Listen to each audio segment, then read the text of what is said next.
안녕하세요. 여러분은 어떤 이유로 자격증 취득을 생각하시나요? 자기 개발을 위한 목적도 있겠지만 무엇보다 큰 이유는 바로 취업이 아닐까 싶습니다. 실제로 취준생 사이에서 취업에 유리하다고 입소문나 있는 자격증이 여러 거론되는데요. 오늘은 막연하게 이 자격증이 취업이 잘 된다더라 하는 식의 이야기를 전해드리는 게 아닙니다. 좀 더 확실한 근거를 토대로 한국산업인력공단에서 2024년도 기준 가장 많이 취득하는 기사 자격증 5위에서 1위까지 알아보고 각 자격증의 주요 특징과 연봉에 대해서 설명해 드릴게요.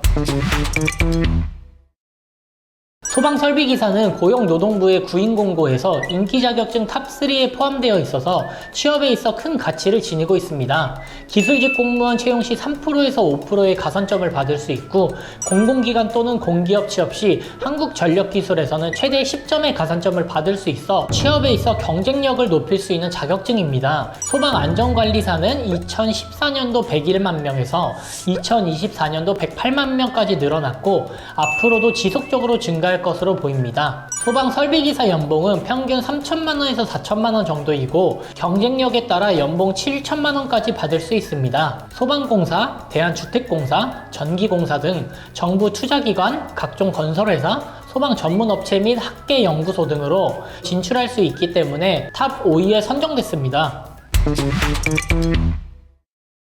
건설안전기사 자격증을 취득하면 4가지 취업 루트가 있어서 청년층 취업률이 높은 자격증 탑5에 선정됐습니다. 첫 번째, 대기업 안전관리자 정직원으로 취업이 가능하며 통상적으로 건설업의 1군 플랜트인 경우 화학 즉 정유사 등이 있습니다. 두 번째는 건설업의 경우 2군에서 3급 건설업을 제외한 다른 업종의 안전관리자로 취업이 가능합니다. 세 번째는 학력이 부족하고 관련 학과 졸업자가 아닌 경우 또는 비전공자의 경우 건설업의 1차 협력사 또는 전문 건설업체 및 일반 제조업 공장, 대형마트 등 기타 업종 안전관리자로 취업이 가능합니다. 네 번째는 각 시도에서 해당 자격증 보유자를 매년 기술직으로 모집하는 경우가 있어서 급여는 적으나 준공무원으로 되는 것으로 미래를 보고 일할 수 있다는 장점이 있지만 페이가 좀 적다는 게 단점입니다. 건설안전관리자 연봉은 5천만원에서 6천만원 정도이고 연봉은 높은 만큼 경력직을 선호하는 걸 볼 수 있습니다.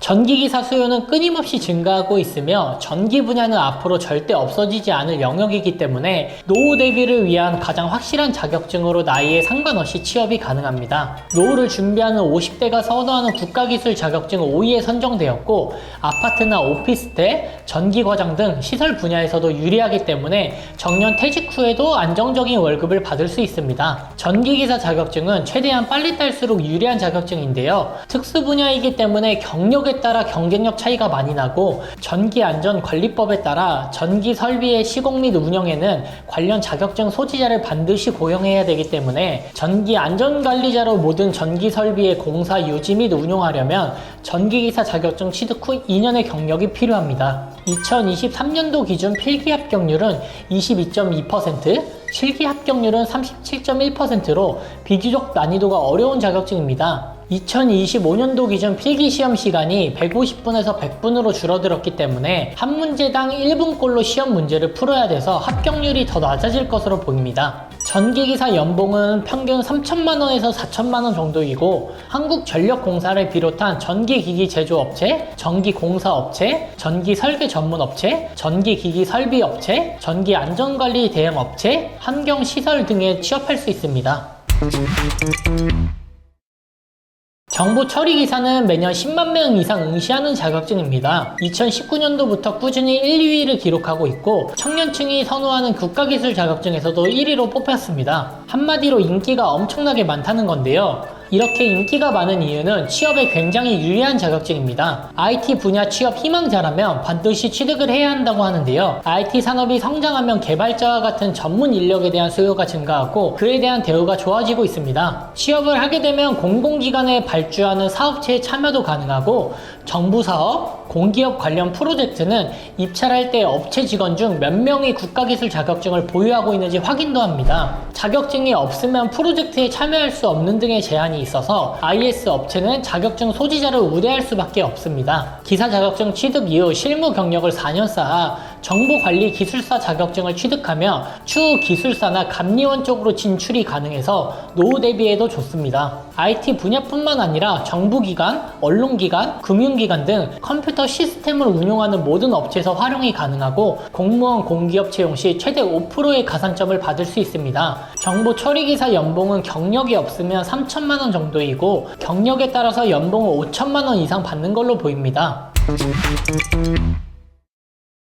산업안전기사는 2023년, 2024년도부터 가장 많이 응시하는 1위 자격증입니다. 그 이유가 최근 5년간 근로자 응시 비율 및 연평균 증가율에서 안전관리 분야가 가장 높은 비율을 차지하고 있고 이직 또는 승진에서 가장 많이 취득하는 자격증입니다. 2022년도부터 중대재해처벌법 시행에 따라 안전관리자 선임이 필수가 돼서 법적으로 안전관리자 선임을 해야 되는 범위가 확대되었고 중요성도 커지고 있어서 이에 따라 안전관리자 자격증 수요가 크게 증가했습니다. 기계, 건설, 금속, 전기, 화학, 목재 등 모든 제조업체, 안전관리자 대행 전문기관, 안전관리 정부기관 등 다양한 분야의 취업이 가능합니다. 산업안전기사 연봉은 3천만 원에서 4천만 원 정도이고 경력에 따라 차이가 있습니다.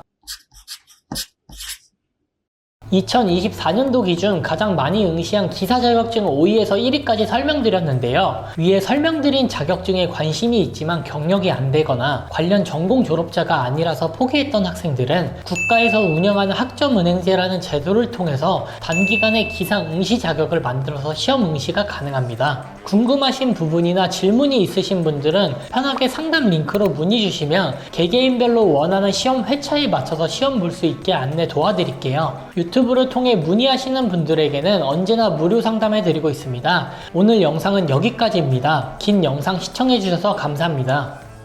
더 궁금하신 점이 있거나 영상에 나온 선생님과 상담을 원하시면 PC는 제목 아래에 있는 더보기란을 클릭, 상단에 있는 상담 링크를 클릭하셔서 문의를 남겨주시면 됩니다. 모바일은 화면 아래에 있는 더보기란을 터치, 상담 링크를 확인해보세요.